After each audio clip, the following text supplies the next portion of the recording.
Olá amigos, tudo bem com vocês? Eu venho neste vídeo dar continuidade ao assunto do vídeo anterior, que são os erros no direito penal brasileiro. O que nós vimos no último vídeo? Um breve resumo, né? Que nós temos uma simbólica, uma simples distinção entre os erros. Nós temos o erro de tipo, que é acidental, e o erro de tipo, que é essencial.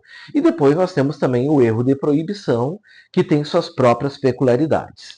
Neste vídeo agora, eu vou adentrar um pouquinho mais no erro de tipo acidental, que é aquele que não adentra no tipo penal, ele circunda o tipo, mas lhe gera efeitos na tipicidade. Principalmente, amigos, características na dosimetria da pena. Ele é um erro de tipo acidental, sabe por quê? Porque ele leva o nome acidental porque ele nunca vai excluir o crime. O crime sempre vai existir. Ele sempre estará lá. Exatamente porque ele não integra, ele não incide sobre os elementos do tipo penal. No homicídio, por exemplo, artigo 121 do Código Penal, matar alguém. O erro de tipo acidental, ele nunca vai incidir no matar e nunca vai incidir no alguém. É sempre em algo colateral, em algo que circunda o tipo. Bom, o que acontece?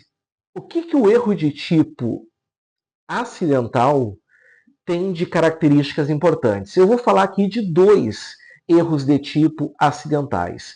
O erro sobre a pessoa, aberratio persona, previsto no artigo 20, parágrafo 3º do Código Penal. E vou falar também do erro na execução, chamado de aberratio ictus, previsto no artigo 73 do Código Penal. Antes de eu falar sobre esses erros, eu quero lembrar uma coisa a vocês. Quem ainda não está inscrito no canal, por favor, se inscreve e faz isso agora, senão tu esquece depois. Te inscreve no canal, deixa o like, ativa o sininho e as notificações. Assim, sempre que vier um vídeo novo, vocês vão receber em primeira mão. E também, por gentileza, né, clica no curtir. Eu quero pelo menos 20 curtidas nesse vídeo para mandar um próximo vídeo para vocês. Uma meta bem modesta, tá? 20 curtidas, para mim, está bom. Meus amigos, vamos começar falando sobre as semelhanças do erro de tipo acidental sobre a pessoa e do erro de tipo acidental na execução, certo? O que eles têm em comum? Primeira coisa, ambos são acidentais. Ou seja, se ficar demonstrado num caso concreto que nós temos um erro de tipo acidental sobre a pessoa, ele nunca excluirá o crime. O agente nunca será absolvido por causa desse erro. E no erro de tipo acidental na execução, a mesma coisa. Ficou demonstrado que é um erro de tipo na execução, não vai haver exclusão do crime, não haverá absolvição. Essa é a primeira semelhança. A segunda semelhança entre os dois, quando ocorrer, atenção, quando ocorrer um erro de tipo sobre a pessoa e quando houver um erro de tipo na execução, nunca se levará em conta as características e circunstâncias de quem o indivíduo atingiu. Vai se levar em consideração as circunstâncias de quem o agente queria atingir. Eu vou dar um exemplo. Vamos supor, certo? Vamos supor que o indivíduo queira matar o seu irmão. Ele deseja matar o próprio irmão. O que vocês talvez não saibam, alguns já, é que matar o irmão é um homicídio, é matar alguém. Só que matar ascendente, descendente, irmão ou cônjuge é uma agravante genérica. A pena é agravada. Quando o juiz vai aplicar a pena na segunda fase da dosimetria, ele vai aumentar, provavelmente, conforme o STJ, em 1/6, porque o indivíduo matou o próprio irmão. Então, se eu quero matar o meu irmão, dou um tiro, mato o meu irmão, homicídio, condenado, agravante, aumenta a pena. Isso está no artigo 61, quem quiser, e tem o Código Penal, olhe lá. São circunstâncias que sempre agravam a pena quando não constituem ou qualificam o crime. Inciso 2. Quando o fato é praticado, a linha E, contra ascendente, descendente, irmão ou cônjuge. Certo? Muito bem. Então, suponhamos que eu queira matar o meu irmão. Eu sei mais ou menos a hora que ele chega. Eu fico ali esperando, fico na espreita. Daqui a pouco a porta se abre. O que eu penso? É o meu irmão. Dou um tiro fatal. E quando eu percebo, meus amigos, não era meu irmão. Era alguém muito parecido. Ou era um ladrão, e eu pensei ser o meu irmão. Houve um erro, né? Houve uma falsa percepção da realidade. Porque eu queria matar o meu irmão. Eu tinha o dolo de matar o meu irmão. Só que eu acabei matando outra pessoa, achando que era o meu irmão. Isso é um erro sobre a pessoa. Se a gente pegar o artigo 20, parágrafo 3º, lá diz assim, no artigo 20, parágrafo 3º, o erro sobre a pessoa não isenta de pena. Leva-se em consideração quem o agente pretendia ofender e não quem ele efetivamente atingiu. Então, nesse caso que eu trouxe a vocês, eu não matei meu irmão. Mas houve um erro sobre a pessoa? Houve. Então, nesse caso, por força do artigo 20, parágrafo 3º, eu respondo como se eu tivesse matado o irmão. E nessa circunstância, eu acabarei respondendo com a agravante, mesmo que eu não tivesse matado o meu irmão. O contrário é a mesma coisa. Eu quero matar uma pessoa que eu combinei de ir na minha casa. A porta se abre, eu dou um tiro e mato essa pessoa. Só que depois eu percebo que eu me confundi. Era o meu irmão. Matei meu irmão? Matei. Mas teve aqui um erro sobre a pessoa? Teve. Então a agravante do irmão, nesse caso, não irá incidir. Não incidirá.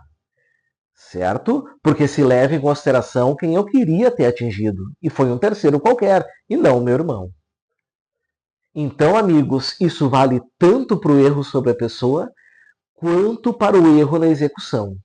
Vale para os dois. Se a gente pegar o artigo 73, que fala da aberratio ictus, do erro na execução, vocês vão ver que lá diz exatamente isso. Lá remete para o 20, parágrafo 3º, que é o erro sobre a pessoa. Certinho? Então, nós temos duas semelhanças aqui entre os dois. A primeira, ambos são acidentais, nunca excluirão o crime. A segunda, não se leva em consideração quem o agente atingiu, se leva em consideração quem ele gostaria de ter atingido. Certo? Agora vamos para as diferenças. A primeira diferença, amigos, é a seguinte: no erro sobre a pessoa, tu te confunde contra quem tu quer cometer o crime. Vocês lembram o exemplo que eu dei agora? Eu queria matar o meu irmão, mas entrou um ladrão. Ou entrou um entregador de pizza. Algo assim. E eu acabei me confundindo. Eu errei contra a pessoa. No erro na execução, eu sei quem é a pessoa. É aquela ali. Aquele que eu estou vendo ali é o meu irmão. Eu estou enxergando o meu irmão. Só que eu sou maneta. Eu não sou bom de pontaria. Certo? Eu não sei disparar bem. E aí, por um erro de pontaria, ou porque eu escorrego na hora de atirar, ou porque a vítima desvia do projétil, eu erro o meu alvo e acerto outra pessoa. Isso é o erro na execução. Isso é o aberratio ictus. Perceberam a diferença do erro sobre a pessoa para o erro na execução? No erro sobre a pessoa, aquela pessoa que está ali não é quem eu pensava ser. Eu me confundo. No erro na execução, aquela é a pessoa que eu pensava ser. Só que eu sou ruim de pontaria. E erro e acerto outra pessoa. Também nesse caso, né, não se leva em consideração quem eu atingi. Leva-se em consideração quem eu queria ter atingido. Então, se eu quero matar o meu irmão, dou o tiro, erro o tiro e acerto terceira pessoa, eu vou responder pelo crime com o agravante do irmão. Assim como se eu quero matar um desafeto, erro e acerto o meu irmão e mato ele, nesse caso, o agravante do irmão não vai incidir. Porque o erro na execução, a aberratio ictus, aqui estava presente. Certinho? E tem mais uma diferença. A primeira, erro sobre a pessoa, eu me engano quanto à pessoa que ali está.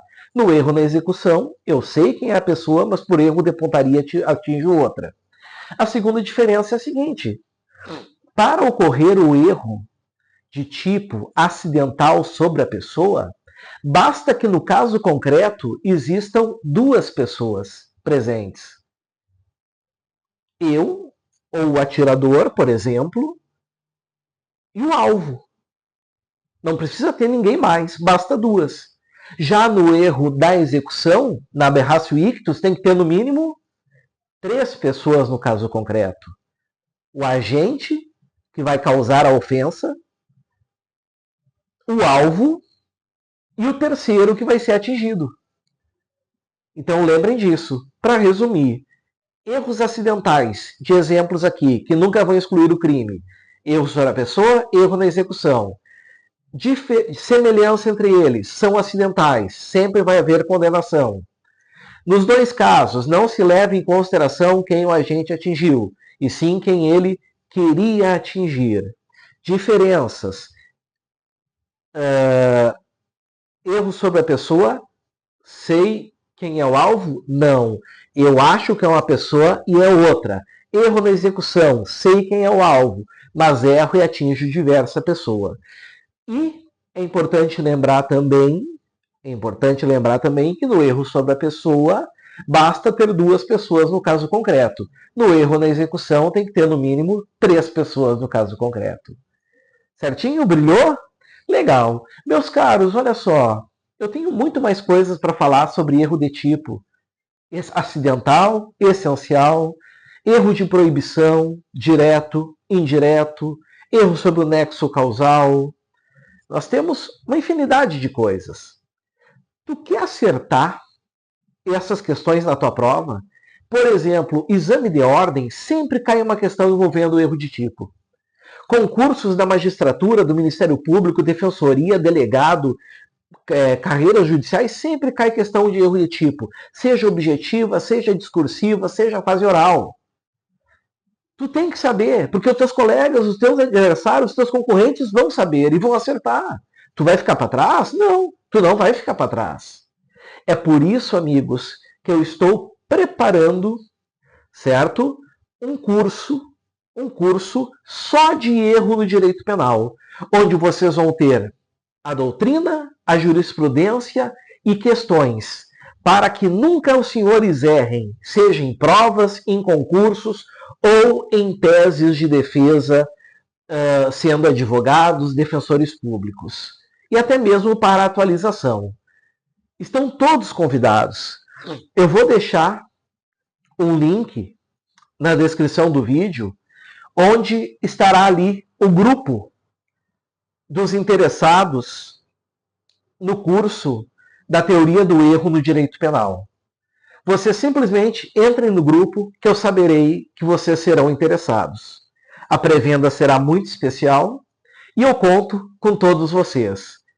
Todo o Brasil está convidado e o mundo também. Um grande abraço a todos, fiquem com Deus e até a próxima. Valeu, tchau, tchau.